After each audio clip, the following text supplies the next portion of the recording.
Hello everybody. चलिए आज की क्लास स्टार्ट करते हैं हिस्ट्री की। बड़ा ही मज़ा आने वाला है। आज हम पढ़ेंगे हर्यक वंश। जो हर्यक वंश था इसकी स्थापना की थी बिंबिसार ने। ठीक है। इसके जो फादर थे उसका नाम था महीय। ये मैं बता चुका हूँ लास्ट वीडियो में, जो मैंने ब्लैक बोर्ड पर कराई थी तो थोड़ी साफ़ नहीं बनी। उसमें महीय पिताजी थे किसके? बिंबिसार के। और इसके पुत्र का नाम था अजातशत्रु। दर्शक भी थे इसका पुत्र। दर्शक मैंने इसलिए लिख दिया क्योंकि ना जो बिंबिसार था इसने कहा था कि मेरा उत्तराधिकारी दर्शक बनेगा, लेकिन जो अजातशत्रु था इसने मार दिया था अपने फादर को। वो मैं आगे बताऊंगा क्यों। फ़िलहाल तो देखते हैं। अजातशत्रु का जो बचपन का नाम था वह था कुणीक। ठीक है। और जो कैपिटल है वह थी राजगृह। अब राजगृह भी इसका नाम है और इसके दो नाम और हैं। लास्ट वीडियो में मैंने बताया है, देखो कई बार पेपर में क्वेश्चन आ चुका है ये।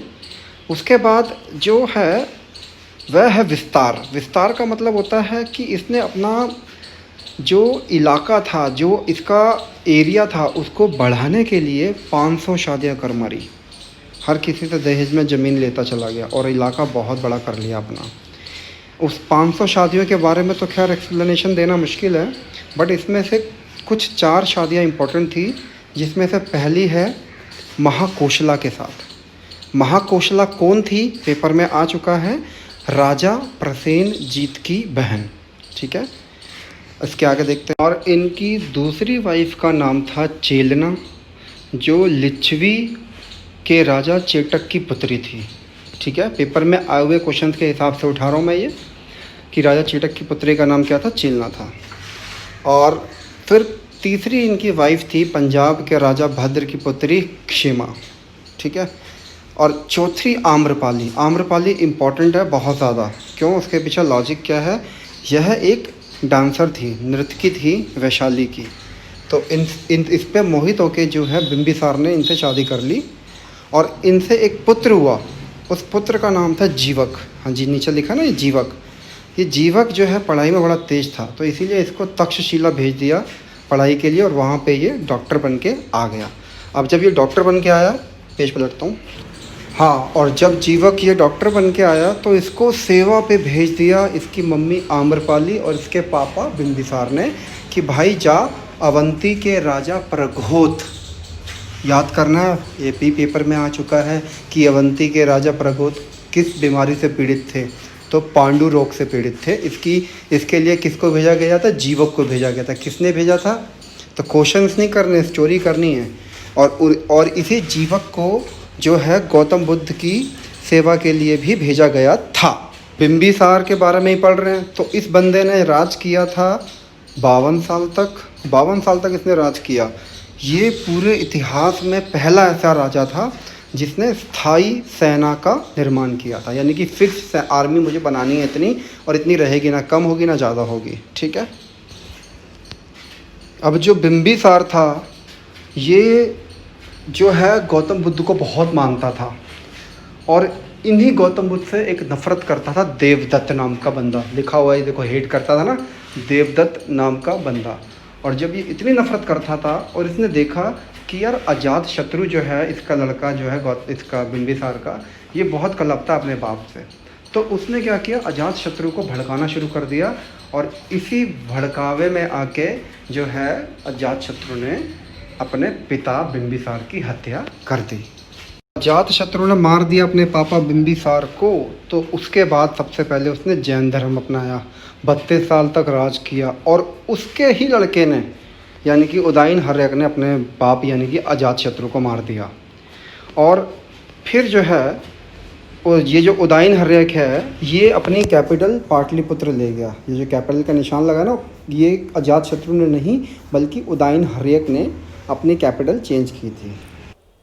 अब जो ये उदयन हर्यक था, इसने जब अपनी कैपिटल पाटलिपुत्र बना ली तो इसका लड़का था नागदशक, उसको गद्दी पे बिठा दिया। थे तो 3 लड़के, बट आपको अभी नागदशक ही देखना है। ठीक है। नागदशक को इसके मंत्री ने मार दिया जिसका नाम था शिशुनाग। अब जब शिशुनाग ने इसको मार दिया तो आप कह सकते हैं उदयन हर्यक का पुत्र का नाम नागदशक था और हर्यक वंश का अंतिम राजा भी नागदशक ही था। ठीक है, फिर शिशुनाग आया। शिशुनाग ने जो है शिशुनाग वंश की स्थापना कर दी। जब शिशुनाग वंश की स्थापना शिशुनाग ने की तो वह कैपिटल वैशाली लेके आ गया था और इसके पुत्र का नाम कालाशोक था, जिसे काकवर्ण के नाम से भी जाना जाता है। इसका जो पुत्र था यह कैपिटल पाटलिपुत्र बनाना चाहता था और उसने कैपिटल पाटलिपुत्र बना ली। ठीक है, ये तो आप ध्यान रखिएगा, पेपर में अगर आता है शिशुनाग वंश, शिशुनाग के समय जो है मगध की कैपिटल क्या थी तो आप बोलेंगे वैशाली। शिशुनाग वंश के अगर कालाशोक के समय कैपिटल क्या थी तो आप बोलेंगे पाटलिपुत्र। ठीक है ना, और अगर ऐसे ही आता है अजातशत्रु के टाइम पे क्या थी तब भी आप बोलेंगे पाटलिपुत्र। ठीक है, चलिए आगे चलते हैं। अब जो इसका पुत्र था शिशुनाग का, जिसका नाम कालाशोक था, इसको काकवर्ण के नाम से भी जानते हैं। देखिए जो लाल कलर का एरो जा रहा है, इसका मतलब ये है कि इसकी हत्या महापद्मनंद नाम के व्यक्ति ने की थी। अब कैसे की थी, इसके नीचे एक स्टोरी छोटी सी है। देखो पाटलिपुत्र नामक जगह पे ना ये जो था आपका घूम रहा था काकवर्ण यानी कि कालाशोक, तो वहाँ पे महापद्मनंद नाम के व्यक्ति ने उसके पेट में चाकू डाल दिया और उसको वहीं मार दिया। तो ये जो मैंने बताया है कि वहाँ घूम रहा था, इसको पेट में चाकू डाल दिया, मार दिया, ये सारी की सारी जो कहानी है यह हर्ष चरित्र नामक किताब में बाण भट्ट ने लिखी है कि ऐसा हुआ था। बाण भट्ट एक रचयिता हैं, उन्होंने इस किताब में हर्ष चरित्र में इसका वर्णन किया है काकवर्ण के मरने का। और शिशुनाग वंश का अंतिम राजा नंदीवर्धन था। ठीक है, नंदीवर्धन जो है आखिरी राजा था शिशुनाग वंश का। ठीक है, जब नंद वंश बना तो उसमें क्या थे, इसकी स्थापना उसी आदमी ने की थी, इसने पेट में चाकू डाला महापद्मनंद ने। बट वो इंतजार कर रहा था कि कब इनका वंश में जो फूट फूट पड़ के इसका नंदीवर्धन आखिरी राजा जो है मर जाए शिशुनाग वंश का।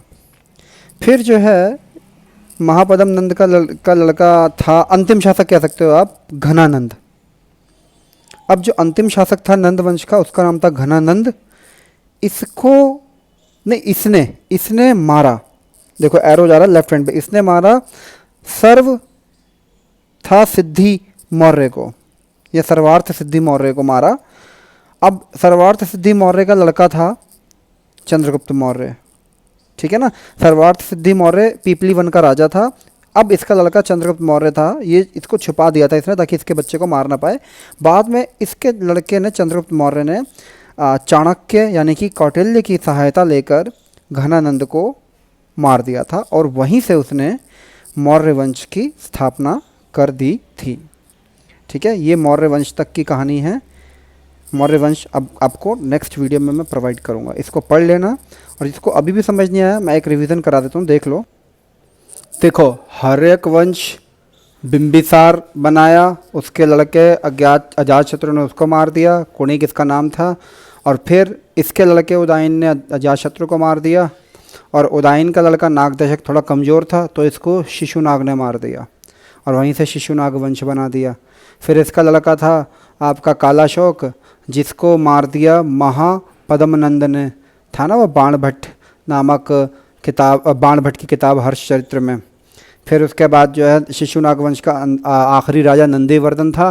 फिर नंद वंश पे जाते हैं तो पता चलता है कि उसका संस्थापक महापद्मनंद है और आखिरी राजा इसका घनानंद था। और घनानंद को जो मारा था चंद्रगुप्त मौर्य ने चाणक्य यानी कि कौटिल्य की सहायता से। अब इतना भी आप याद रखोगे ना, इतना भी सफिशेंट है। और बाकी जो मैंने पहले कराया उसको एक दो बारी देखोगे तो आपको समझ में आ जाएगा। ठीक है, okay, bye bye, take care. कल मिलता हूँ चंद्रगुप्त मौर्य के साथ।